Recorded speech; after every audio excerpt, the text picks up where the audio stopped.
The Gopher Coaches Show is presented by Window Concepts and Affinity Plus Federal Credit Union. Now, it's the Gopher Coaches Show with Dawn Plitzerwhite and Ben Johnson. Yeah, we rising up.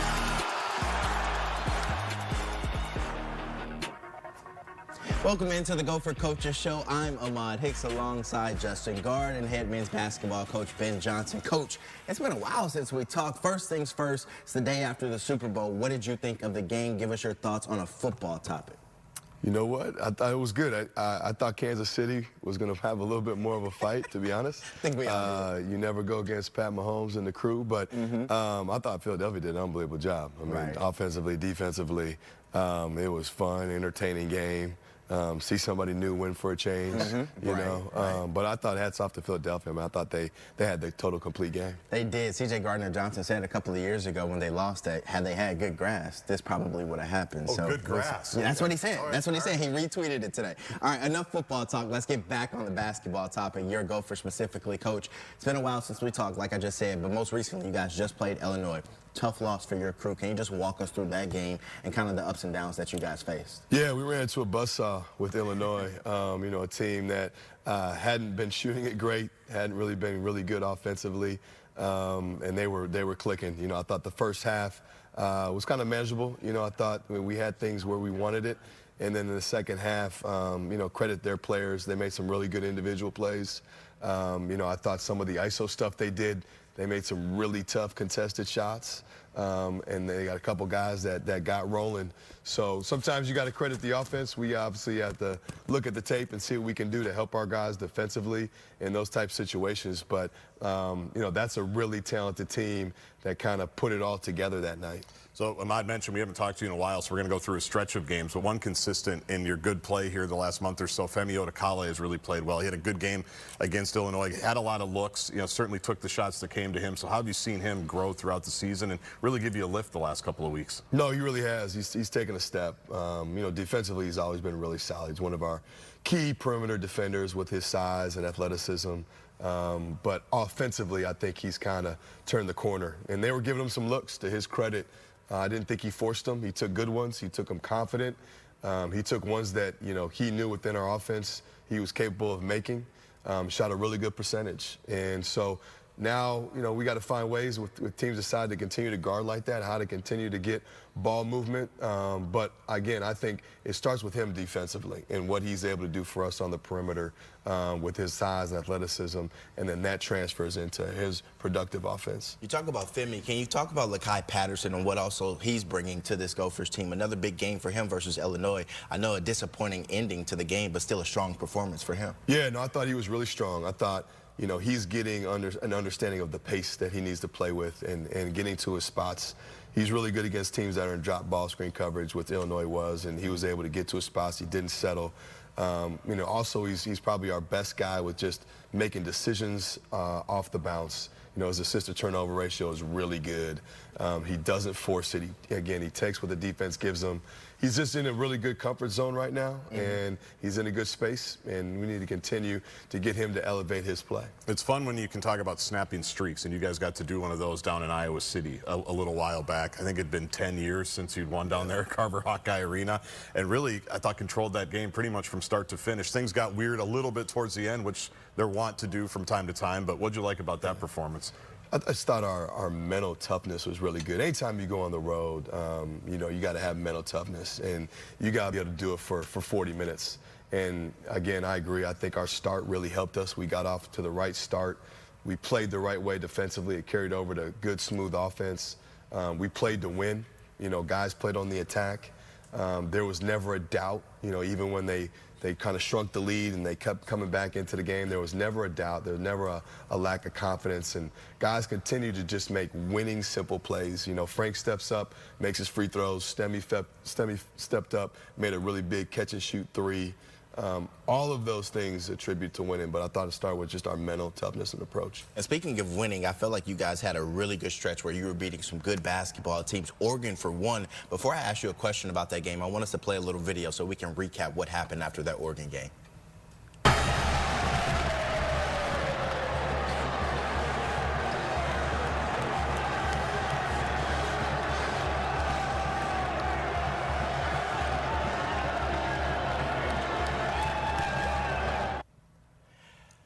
All right, for those who don't understand or who don't remember, the Gophers defeated the Oregon Ducks at home. That was the court-storming process. Coach, for you, was that the first time you've ever experienced something like that here at the Barn? If so, what did it feel like?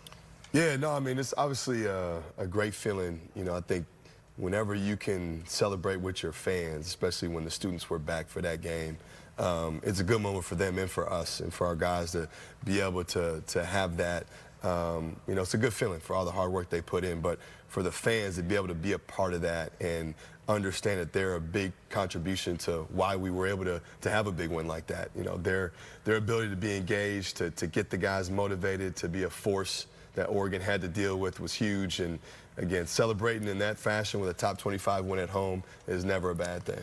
That was not my video, despite the fact that I was out on the court with my 3 children. They are somewhere in that scrum. They somehow always find Dawson Garcia. Yeah. But that was not my video. Okay. So you don't have to credit me for that. I might have been the oldest person out on the floor, just trying to find my kids. But that game, talk about a great start. Then you took a couple big punches from Oregon, right? They got back into the game, and you were able to finish. So what was navigating through that game like to finish? Because we get off to that great start, you want to bring that one home, and you guys did. No, exactly. I think, you know, some of it is that confidence. You know, we had a Michigan win and an Iowa win under our belt, and I think it just, you win on the road, you win at home, you win against a top 25 team, you win against a team that's top half in our league. That builds confidence that can carry you to games that are coming up. And I thought that was, you know, key in the Oregon game. I thought, you know, obviously getting off to the good start so you feel comfortable, you're in a rhythm on both sides of the ball, that builds confidence. The guys knew it was a winnable game. You know, as that game started to progress into the second half, they knew that, you know, they could go blow for blow if we stuck to what got us to that point and we didn't change. And I thought they did a good job of just continuing to execute on both sides of the ball. Coach, what is it about Michigan State that gives you guys such a hard time when playing the Spartans? Some of it is matchups. You know, I think there's teams in our league that we have historically matched up well with. There's teams that have given us trouble. You know, Michigan State obviously, you know, is a historically really good team. And so anytime you're going into Breslin, it's always tough. I think it was the first time this year that our guys were going in there on a 3-game win streak. When you've won 1 on the road and you beat 2 top 25 teams, we got their A+ effort. We got their A+ prep, their A+ toughness. The crowd knew it. That was the first time we've ever experienced that. And so we need to understand, when you win and you win the way that we had that week, no one's overlooking you.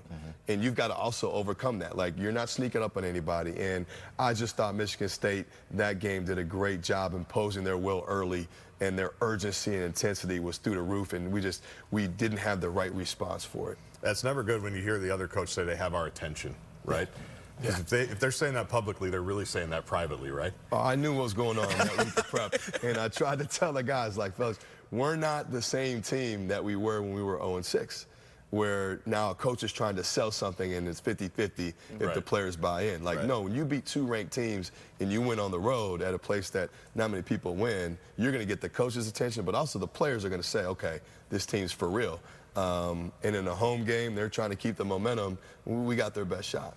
How tough was the Saturday game against Washington, where you were kind of going uphill the entire game? You get back into it, comes down to a couple of possessions, and they're able to sneak out of here with 1. Yeah, I think the biggest thing in that game was the way we ended the first half. I thought carried into the second. Yep. And it was a 2-possession game. It was a 4-point game. It was 34-30 with under 2 minutes to go. And we had 2 defensive errors that changed the game. They made 2 threes, and all of a sudden now it goes from being either a 2-possession game, a 1-possession game, or maybe tied, to now you're down 10. And so to start the second half, you're trying to claw your way back being down 10, and they go into the locker room with momentum because they just made 2 big threes. So you're trying to battle both of those. And again, any team in our league, I don't care who you play against, you can't spot yourself or spot them 10 points. And Washington was much better than the record at that point. I think they had played the toughest conference schedule as to date, and we were like 2 or 3. So they had been tested just like us. And it showed. I mean, they came out in the second half because we gave them confidence, ready to play. They thought they could win it, and we just could never. It took enough energy to get it to even. We could never get over the top. And a couple of key plays down the stretch that were, you know, our fault with turnovers, a couple missed free throws, and that's how you lose. Well, I'm sure it felt good to get back in that win column. You guys played Penn State, and it looked like more of a complete effort from your team after that one. Yeah, you know, that's the one thing that you do benefit from a coach is you get their attention real quick. And I thought I was able to get their attention real quick. And again, winning on the road, I don't care who you play, is always tough. Look out. And that dunk, man. Yep. Whew. What does that do for a team, Coach, when a player has an explosive play like that, like Brendan Rigsby? Well, I think it's obviously a big highlight, you know, and it gets everybody's morale up and it gets guys on attack mode. You know, they see a player do that, it ups everything with just their mentality of urgency and just playing with that force that we always talk about. Gives everybody a lift, gives Brendan a lift. And you got to have that on the road. You got to have certain plays that are kind of like toughness plays on the road to stand out, that give everybody that confidence that, you know, Kai diving on the floor, tapping it out. Brendan gets the banked in three. But I thought our guys had a great response to go on the road against a team that was struggling. You knew that there were backs against it. There was urgency there. I thought our response was good. And again, you know, you learn from the mistake at home versus Washington. You never want to lose games. But I thought they responded the right way. They learned from it, and they brought the urgency at Penn State. Now, speaking of learning from mistakes, our next player guest that we're going to bring on the other side of the break, he should know a thing or two about learning from mistakes and taking tough coaching, seeing how his dad is a basketball coach. We'll talk with Lakai Patterson in just a couple of moments. Stick with us.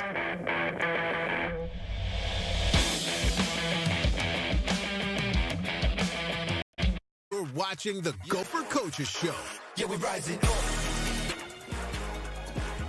Welcome back to the Gopher Coaches Show. Ahmad Hicks alongside Justin Gaard, Ben Johnson, and Lakai Patterson joins the set with us. So, Lakai, first of all, thank you for joining us. How does it feel being back home playing for your Minnesota Gophers? Feels surreal. Just getting a chance to play in front of my family. You know, not having been back home for 4 years consistently. You know, and just feeling the good energy with my people, man, it feels good. How much more comfortable are you playing right now in the Big Ten than maybe you were in November and December? Because from the outside, Lakai, you look like a completely different player than you did maybe back at the start of the season. You're taking control, you're making big shots. Yeah, you even talk to the refs every once in a while to let them know, hey, I think that was a little bit too physical. How much more comfortable do you feel now here in February? Definitely, I feel like I got my feet wet. You know, guys just helping me be more confident, knowing that they need me. So, you know, just, you know, playing out there with those guys, it made it a lot more easier for me to, you know, be confident and just be myself. So they helped me a lot, you know, coming into Big Ten play. What's it like playing for Coach Johnson? I'm sure you grew up knowing much about him, knowing a lot about him, should I say, being very familiar with him. What's it like now playing for him? It's crazy because I just remember one time we were all, I don't know where we were at. I think we were at some little event, and it was, I think, him, Troy Bell, my uncle, and my dad, and, you know, a couple of guys they played with. And I think I was in like 6th grade, and I just always remember just taking that picture. And it was funny because I was like just standing right next to him. So it's kind of like a full circle thing. And nah, it feels great to come out here and, you know, play for him. And, you know, we're both hometown people, so it makes it just a lot easier. And, you know, kind of from the same area, you know, Minneapolis. So, and him just knowing my family, you know, made it a lot comfortable for me just to come and, you know, play with him. Coach, got a quick question for you, but first I asked you this question. Lakai, I have one for you. We asked Coach before you came out here who got more buckets between him or your dad. So we're putting you on the spot right now. Who got more buckets from what you can recall?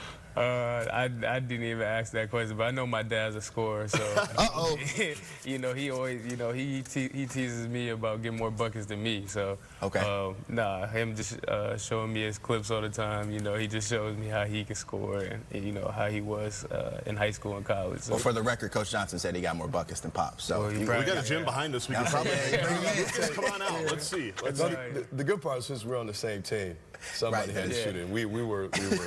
It was a long time where we had a loaded squad. Yeah. So it was a fun group to play with. Well, I can confirm he played with your dad. I had to play against your dad. And there's a reason why I'm on this side of the table and not the Division I side of the table. I can confirm if your dad tells you he was a problem, he was a problem. Yeah. I had to play against him. Cooper, Edina, not good. I had braces. Lucas was tough now, a couple years older than me. The first undersized big. Yeah, he was. That first tweener. He was like 6'2", 6'3", 6'4", maybe, played bigger. Lefty, He was a problem, so make sure you listen to him because he was a problem. Sure. So what's it like being the son of a coach that your dad, you know, he's a high school basketball coach now, but still rich history of basketball knowledge. Like, what's that like? Is it tough or is it a benefit for you? It was definitely tough, but you know, a benefit at the same time. You know, just to have my dad in my life. You know, whether if that was playing basketball or not. But you know, just his experiences, and you know, things he saw. You know, he saw it at the highest level. So you know, just to even just to be around him, and you know, having little brothers that you know, jewels I can take from him, and then you know, give them to my little brothers and kids that look up to me, cousins. You know, I got a big family, so you know, just taking jewels from him and you know, learning from him. It's you know, it's 0 to none. You know, just to have him around. Coach, what's it like coaching a player that's essentially like one of your sons?